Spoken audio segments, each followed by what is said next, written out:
बिस्मिल्लाहिर्रहमानिर्रहीम। मैं हूँ इरफान और आप देख रहे हैं इरफान शर की यूट्यूब चैनल। दोस्तों, आपका फेसबुक अकाउंट अगर किसी वजह से बैन हो जाता है या उस पर सिक्योरिटी चेक आ जाता है तो कोई परेशानी की बात नहीं है। सिक्योरिटी चेक क्यों आता है? या आपने अपना मोबाइल किसी और को दिया है और उस पे वो आपका ईमेल और पासवर्ड बार बार ओपन कर रहा है और पासवर्ड गलत दे रहा है, जिसकी वजह से उस पर सिक्योरिटी चेक आ जाता है। या आपने फेसबुक अकाउंट किसी ऐसे सॉफ्टवेयर के साथ उसमें लॉगिन कर रहे हैं जो कि वो अनरजिस्टर्ड है, तो उसकी वजह से भी सिक्योरिटी चेक आ जा सकता है। या इस वजह से भी आ सकता है कि अगर आप वीपीएन इस्तेमाल करते हैं या आप प्रॉक्सी इस्तेमाल करते हैं और वो गैर रजिस्टर्ड शुदा है, आपकी लोकेशन की वजह से उस पर सिक्योरिटी चेक आ सकता है। तो उस सिक्योरिटी चेक को कैसे क्लियर करते हैं? हम उस सिक्योरिटी चेक को ईमेल आईडी के ज़रिए हटाएंगे। आपका फेसबुक अकाउंट अगर आपका फेसबुक अकाउंट ईमेल के ज़रिए आपने रजिस्टर्ड किया है तो आपका सिक्योरिटी चेक ईमेल के ज़रिए क्लियर हो सकता है। इसके लिए आपको सबसे पहले क्रोम आपके मोबाइल में इंस्टॉल है या आपकी पीसी में इंस्टॉल है, तो क्रोम में आप जीमेल का अकाउंट लॉगिन करेंगे। जीमेल की अगर आपको जीमेल अकाउंट आईडी आप नहीं बना सकते, आपको पता नहीं है, तो ये ऊपर वाले आई वाले बटन में आपको how to create Gmail account नज़र आ रहा है, उस पर क्लिक करके आप वो वीडियो दे सकते हैं। तो आप जीमेल में आप पहले लॉगिन हो जाएंगे। जीमेल का आईडी आप क्रोम में इंटर कर लेंगे। ठीक है, आप अपना पासवर्ड और ईमेल इंटर करके जो जीमेल में आप लॉगिन हो जाएंगे। अब आप आ जाएंगे फेसबुक पर। तो आइए वीडियो शुरू करते हैं और देखते हैं कि हम सिक्योरिटी चेक कैसे लगाएंगे। वीडियो शुरू करने से पहले अगर आप हमारे चैनल पर नए हैं तो सब्सक्राइब कर लें और सब्सक्राइब के साथ लाइक और शेयर ज़रूर करें। आइए वीडियो की तरफ चलते हैं।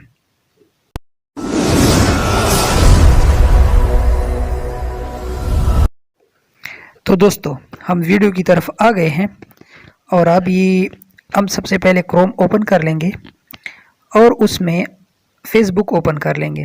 फेसबुक पे आप यहाँ पर अपनी आईडी लिख लेंगे, जो आपकी आईडी है जीमेल आईडी, अगर आपने जीमेल के साथ उसको रजिस्टर्ड किया है। उसके बाद फिर आप पासवर्ड लिख लेंगे। पासवर्ड तो आपको मालूम है। अब इसको आप लॉग इन कर लेंगे।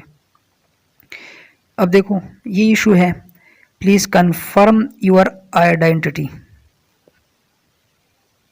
अब इस आइडेंटिटी को हमने फेसबुक को अभी हमने आइडेंटिटी दे दे। अब फेसबुक को हमने अपनी पहचान देना है। आइडेंटिटी का मतलब है पहचान देना। ठीक है, ये दो ऑप्शन है, इसको हमने क्लियर करना है। सिक्योरिटी चेक का इशू है। अब इसको हम कंटिन्यू पे क्लिक कर लेंगे। अब यहाँ पर 3 ऑप्शन मेरे पास आ गए हैं कि आपका जो सिक्योरिटी चेक लगा हुआ है, आप इन तीनों ऑप्शनों के ज़रिए हम सिक्योरिटी चेक हटा सकते हैं। सिक्योरिटी ये है कि आप फेसबुक आपकी सिक्योरिटी चेक करें कि आप वाकई यही बंदे हैं, कि आप जो आईडी आप और पासवर्ड आपने दिया है क्या आप इसके असली मालिक हैं, कोई और तो नहीं है। अब यहाँ पर है एक अप्रूव वाला है और दूसरा है लॉगिन वाला और तीसरा है कोड एक्सेस वाला। जो दरमियान वाला है लॉगिन विद गूगल अकाउंट, अब यहाँ पर मैंने अपना ईमेल जो है पासवर्ड के साथ इंटर करके ओपन किया है। अब मैंने दरमियान वाले पे लॉगिन विद गूगल अकाउंट के ज़रिए मैंने टिक मार्क लगाया और कंटिन्यू पे क्लिक कर दिया। अब यहाँ पर लिखा है कि लॉगिन टू गूगल अकाउंट, और उसने मुझे कुछ इंट्स भी दिए हैं कि आपका ये जीमेल है, आई और डैश फिर आई और फिर जीमेल है। ठीक है, ये मैंने दूसरे पेज पे लॉगिन किया। अब इसमें जैसे मैं लॉगिन पे क्लिक करूँगा तो यहाँ पर मुझसे क्रोम ओपन हो जाएगा और उसमें जो मैंने जीमेल के ज़रिए लॉगिन किया दूसरे पेज पे उसे मैंने क्लिक कर दिया। अब यहाँ पर सक्सेसफुल हो गया है और उसको मैंने ओके कर दिया है। ये ऑल सेट हो गया, यू आर ऑल सेट। आपने तमाम चेक हटा लिए हैं। इस पर आप कंटिन्यू पे क्लिक कर लेंगे तो आपका अकाउंट ओपन हो जाएगा। जो आपका अकाउंट किसी वजह से सिक्योरिटी की वजह से ब्लॉक हुआ था वो दोबारा ऑन हो जाएगा। अब एक दफ़ा इसको मैं लॉग आउट कर लेता हूँ, दोबारा कंफर्म करके चेक करता हूँ कि वाकई दोबारा ये ओपन होता है। मैंने अपना जीमेल और पासवर्ड दोबारा इंटर कर दिया है, जो कि पहले से इसमें क्रोम में सेफ है। मैं दोबारा अपना पासवर्ड यहाँ पर टाइप कर लेता हूँ। उसके बाद लॉगिन पे क्लिक कर लेता हूँ। अब देखो सिक्योरिटी चेक का ऑप्शन नहीं आया है और मेरा पेज सिंपल तरीके से ओपन हो गया है। अगर आपको वीडियो पसंद आई है तो चैनल को ज़रूर सब्सक्राइब करें, वीडियो को लाइक करें और दोस्तों के साथ शेयर करें। बड़ी मेहरबानी।